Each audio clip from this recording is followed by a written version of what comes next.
ఉంటాడు. స్తోత్రం. ప్రతి క్షణము వారితో గడపాలని ఇష్టపడుతూ ఉంటాడు. అర్థమైంది నా మాట్లాడుతూ చాలా బాగా అర్థమవుతూ ఉన్నాయా? ఏం చేస్తూ ఉంటాడంట? ప్రతి దినము వారిని చూడాలని ఇష్టపడతాడు, వారితో మాట్లాడాలని ఇష్టపడతాడు, ఇంకా ఏం చేస్తాడు? వారితో ఉండాలని ఇష్టపడతాడు. దేవుడికి స్తోత్రం కలుగును. హల్లెలూయా, హల్లెలూయా. అందుకు ఆయన ఏం చేస్తాడంటే నీ కొరకు నా కొరకు సమయాన్ని సిద్ధపరచుకుంటాడు. దేవుడికి స్తోత్రం. హల్లెలూయా. నువ్వు సమయాన్ని సిద్ధపరచుకోవడం కాదు, ఎక్కువ కొంచెం తెలియచాలి. నువ్వు సమయాన్ని సిద్ధపరచుకోవడం కాదు, నీతో గడుపుటకు ఆయన సమయాన్ని నీ కొరకు సిద్ధపాటు చేస్తాడు. దేవునికి స్తోత్రం కలిగిన ఒక గెజిటెడ్ ఆఫీసరు మనము ఆయన దగ్గరికి వెళ్ళి ఆయనను బ్రతిమలు ఆడుకుంటేనే గాని మన పనులు అనేది జరగదు. అర్థమవుతుందన్న మాటలు.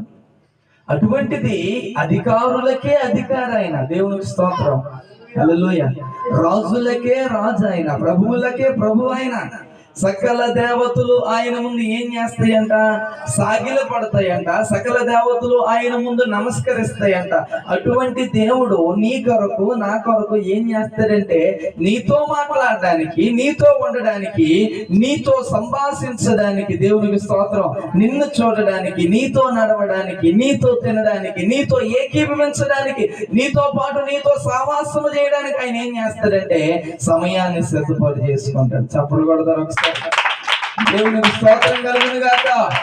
హల్లెలూయా. ఎంతమంది మాట నమ్ముతూ ఉన్నారు? దేవుని ఎరిగిన ప్రతి ఒక్కరు కూడా ఈ మాటని నమ్మాల్సిందే. దేవునికి స్తోత్రం. నేను నమ్మను అనడానికి వీలు లేదు.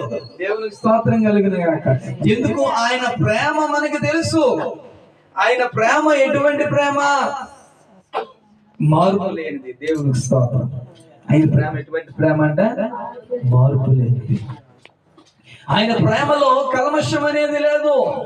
ఆయన ప్రేమలో ఏమంటారు? డంబం అనేది లేదు. ఆయన ప్రేమలో నీ ఉండేటప్పుడు ఒకలాగా, నీవు లేనప్పుడు ఒకలాగా చెప్పేటువంటిది లేదు. ఆయన ప్రేమ